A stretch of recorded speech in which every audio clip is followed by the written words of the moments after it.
Hello everyone and you're welcome again. We are learning literary terms and in the previous video lecture we learned Impressionism, Anglo-Indian literature and Indo-Anglian literature. If you want to watch it you may click here, and in this video lecture we are going to learn metaphysical poetry and interior monologue. We will also discuss about stream of consciousness at the end of the video. So let's begin, and we will begin with metaphysical poetry.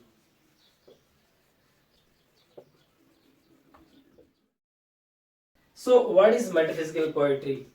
Metaphysical poetry को समझने के लिए पहले हमें ये जानना जरूरी है कि इस टर्म को सबसे पहले किसने यूज किया और किसके लिए यूज किया।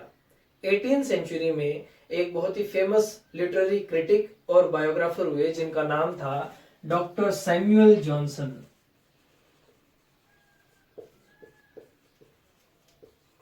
डॉक्टर सैमुअल जॉनसन ने एक बुक लिखी जिस बुक का नाम था lives of the most eminent English poets.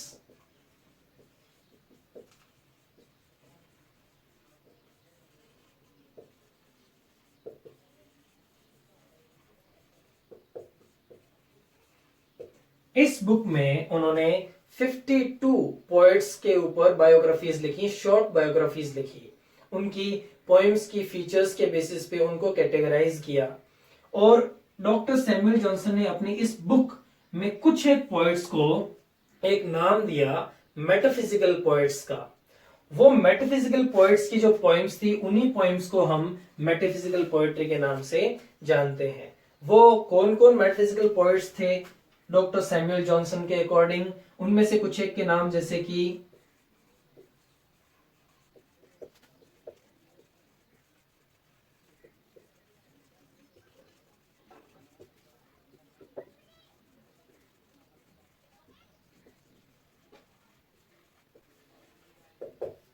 ये जो पोएट्स थे John Donne, Andrew Marvell, George Herbert, Richard Crashaw, Abraham Cowley, इन सभी पोएट्स को डॉक्टर सैमुअल जॉनसन ने क्या कहा? Metaphysical poets. Metaphysical poets. और इन सभी मेटाफिजिकल पोएट्स की पोएम्स को हम मेटाफिजिकल पोएट्री के नाम से जानते हैं। ये तो हुई पहली बात। दूसरी बात, मेटाफिजिकल पोएट्स इनको नाम क्यों दिया गया? अब इस मेटाफिजिकल वर्ड को समझिए। मेटाफिजिकल एक लैटिन वर्ड है जो दो वर्ड्स से मिलकर बना है, मेटा फिजिक्स। मेटा का मतलब होता है आफ्टर या बियॉन्ड, आफ्टर या beyond. So after this physical world, so these poets wrote poems on the subjects that are after or beyond this physical world. इस भौतिक दुनिया से परे के विषयों पर ये पोएट्स पोएम्स लिखते थे, इसीलिए इनको कैटेगराइज किया गया मेटाफिजिकल पोएट्स के नाम से, और इन्हीं की पोएम्स को हम मेटाफिजिकल पोएट्री के नाम से जानते हैं। ये तो हुई पहली बात। और दूसरी बात, इस मेटाफिजिकल पोएट्री में ऐसा क्या खास था? इस मेटाफिजिकल पोएट्री में खास बात ये थी कि ये हाईली इंटेलेक्चुअल थी। इसमें डिस्प्ले ऑफ विट था, इसमें कंसीट, पैराडॉक्स, आयरनी, हाइपरबली, एक्सेजरेशन का बहुत ही शानदार यूज था। वियर्ड और स्ट्रेंज कंपैरिजंस के साथ में ये पोएम्स लिखी गई। इनको पढ़ने के लिए एक रीडर को इंटेलेक्चुअल होना बहुत जरूरी था, वाइज होना बहुत जरूरी था, ताकि वो कंपैरिजंस को और चीजों को समझ सके। बहुत ही हाईली और इंप्रेसिव फिगरेटिव लैंग्वेज के साथ इन सभी पोएट्स ने ये पोएम्स लिखी, और इन सभी पोएम्स को हम मेटाफिजिकल पोएट्री के नाम से जानते हैं। अब बात करते हैं कि एग्जाम में हमें क्या लिख के आना है अराउंड 50 वर्ड्स में मेटाफिजिकल पोएट्री के बारे में। तो चलिए अब एग्जाम ओरिएंटेड आंसर हम हमारा प्रिपेयर करते हैं। So in the examination you have to write a short note in about 50 words. These are more than 50. First note it down, then we will revise it once again.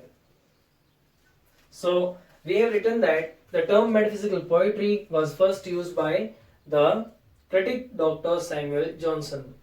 Critic, हालांकि doctor Samuel Johnson एक poet भी थे, playwright भी थे, essayist भी थे, biographer भी थे। ये फेमस अपने क्रिटिसिज्म के लिए है, इसलिए हमने क्रिटिक वर्ड यूज किया है। For a group of poets, और ये टर्म उन्होंने कुछ पोएट्स के ग्रुप के लिए यूज की, जैसे कि John Donne, George Herbert, Andrew Marvell, Abraham Cowley और रिचार्ड कॉर्शा। इनमें से मिनिमम 3 नेम्स आपको याद रखने हैं, etcetera. He called them metaphysical poets. Doctor Samuel Johnson ने इन सभी को मेटाफिजिकल पोएट्स कहा। क्यों?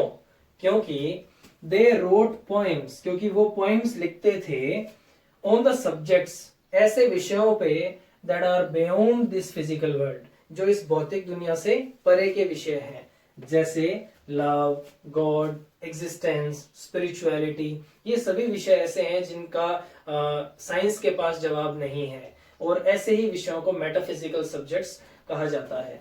फिर पैरा चेंज करके हमने ये लिखा है इस पैरा में कि मेटाफिजिकल पोएट्री के फीचर्स, इनकी विशेषता क्या थी। The works of these poets, इन पोएट्स के ये जो भी रचनाएं थी, were characterized by the inventive use. इन्होंने इस तरह का यूज इन्वेंट किया था। इससे पहले जो पोएम्स थी वो इस तरह की लैंग्वेज, फिगरेटिव लैंग्वेज के साथ नहीं लिखी जाती।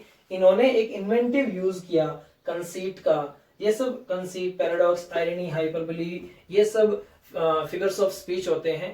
कंसीट का मतलब extended metaphor, highly extended metaphor, यानी ऐसे वियर्ड कंपैरिजन दो चीजों के जो एक दूसरे से बिल्कुल भी मेल नहीं खाती, तो एक तरह का मेटाफर ही होता है। पैराडॉक्स यानी विरोधाभास। तो ये सभी आयरनी, हाइपरबोली, फारफेच्ड इमेजरी, इन सभी फिगर्स ऑफ स्पीच का इन पोएम्स में खासकर यूज देखने को मिलता। एंड डिस्प्ले ऑफ विट, विट यानी बुद्धि, यानी कोई इन पोएट्स ने इन पोएम्स में अपनी बुद्धि का प्रदर्शन किया था। एक इंटेलेक्चुअलिज्म का इसमें झलक देखने को मिलती है इन पोएम्स में। The metaphysical poetry is a blend of intellect and emotion. इसीलिए मेटाफिजिकल पोएट्री को इंटेलेक्ट और इमोशन दोनों का एक ब्लेंड यानी मिश्रण माना जाता है। The reader has to be intellectual enough, क्योंकि पोएट्स भी एक इंटेलेक्चुअल अपनी एबिलिटी को इसमें शो करते हैं, तो पढ़ने वाला भी उतना ही इंटेलेक्चुअल होना चाहिए ताकि understand the strange comparisons made in such poems. In poems में जो अजीबोगरीब कंपैरिजंस किए जाते हैं उनको समझ सके, इसलिए रीडर को भी इंटेलेक्चुअल होना जरूरी है। सो ये है मेटाफिजिकल पोएट्री। अब बढ़ते हैं अपने अगले लिटरेरी टर्म की ओर, जो है interior monologue.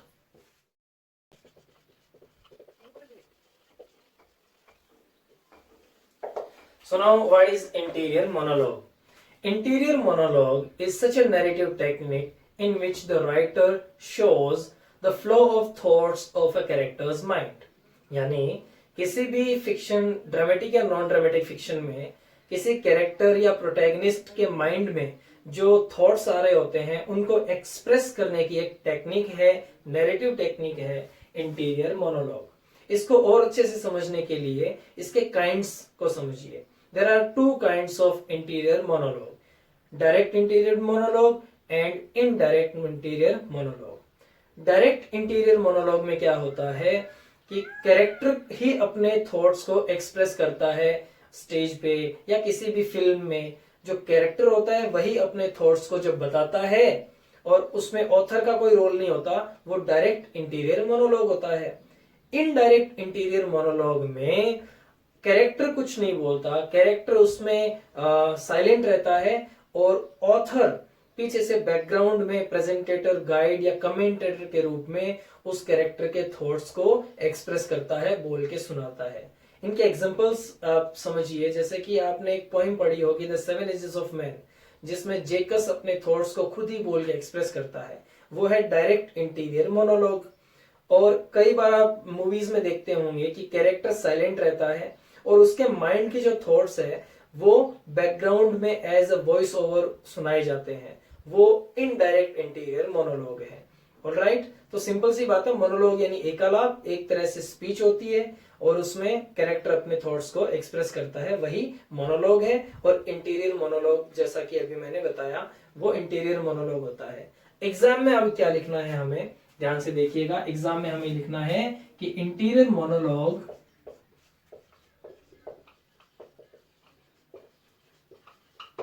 So this is all about interior monologue. Note कर लीजिए, उसके बाद इसको पढ़ेंगे। देखिए क्या है interior monologue. Interior monologue is a narrative technique that shows the flow of thoughts. ये याद रखिएगा, flow of thoughts going through the character's mind or the mind of the character or the protagonist. protagonist यानी main character. तो कोई भी character हो उसके mind में वन आफ्टर अनदर जो थॉट्स का फ्लो होता है उसको एक्सप्रेस या शो करने की नैरेटिव टेक्निक ही इंटीरियर मोनोलॉग है. It is used in both dramatic and non dramatic fiction. दोनों ही तरह के नॉवेल्स में यूज होते हैं. There are two kinds of interior monologue and they are क्या कौन से direct interior monologue and indirect interior monologue. Direct interior monologue में क्या होता है? In the direct interior monologue the author does not show his presence. Author अपनी उपस्थिति दिखाता नहीं है किसी भी तरह से. ही डायरेक्टली रिवील्स द थॉट्स. वो थॉट्स को जो भी इमोशंस होते हैं उनको एक्सप्रेस कर देता है थ्रू द कैरेक्टर. कैरेक्टर खुद ही बोल के सुनाता है. इनडायरेक्ट इंटीरियर मोनोलॉग में क्या होता है? The author appears as a commentator, guide और प्रेजेंटेटर. यानी वो खुद कमेंट्री करता है या खुद प्रेजेंट करता है व्यूज को, खुद गाइड करता है ऑडियंस को उन थॉट्स के बारे में. ये है इंटीरियर मोनोलॉग. अब एक चीज और, जनरली स्टूडेंट्स पूछते हैं कि स्ट्रीम ऑफ कॉन्शियसनेस क्या है. तो stream of consciousness interior monologue का ही दूसरा नाम है. Flow of thoughts. स्ट्रीम यानी फ्लो और कॉन्शियसनेस का मतलब क्या होता है? अंतरात्मा. तो internal thoughts, flow of internal thoughts. आप यहाँ पे इंटरनल थॉट्स भी लिख सकते हैं, तो वही कॉन्शियसनेस है. तो स्ट्रीम ऑफ कॉन्शियसनेस अगर एग्जाम में आ जाए, आपको उसके बारे में कुछ लिखना हो, तो आप इंटीरियर मोनोलॉग का यही पैरा यूज कर सकते हैं. इंटीरियर मोनोलॉग इस नाम की जगह आप स्ट्रीम ऑफ कॉन्शियसनेस लिख देना. तो क्या लिखेंगे कि stream of consciousness is a narrative technique that shows the flow of internal thoughts going through the character's mind or protagonist's mind. बस वही स्ट्रीम ऑफ कॉन्शियसनेस हो जाएगी. अगर आपको थोड़ा अलग तरीके से लिखना है तो आप ऐसे लिख दीजिएगा, the stream of consciousness is a narrative technique that mirrors the thoughts और इमोशंस ऑफ अ कैरेक्टर और कैरेक्टर्स कॉन्शियसनेस. ठीक है, दैट्स ऑल. सो ये थी अपनी 12th इंग्लिश लिटरेचर की सभी लिटरेरी टर्म्स. आप इनको अच्छे से पढ़ लीजिए. आपके 6 मार्क्स कोई नहीं छीन सकता आपसे. और भी अगर आपको कुछ पूछना हो सब्जेक्ट से रिलेटेड या आपके सिलेबस में से कोई भी ऐसा टॉपिक जो आप दोबारा रिवाइज करना चाहते हैं, put down in the comments. See you in the next topic. Till then take care. Bye bye.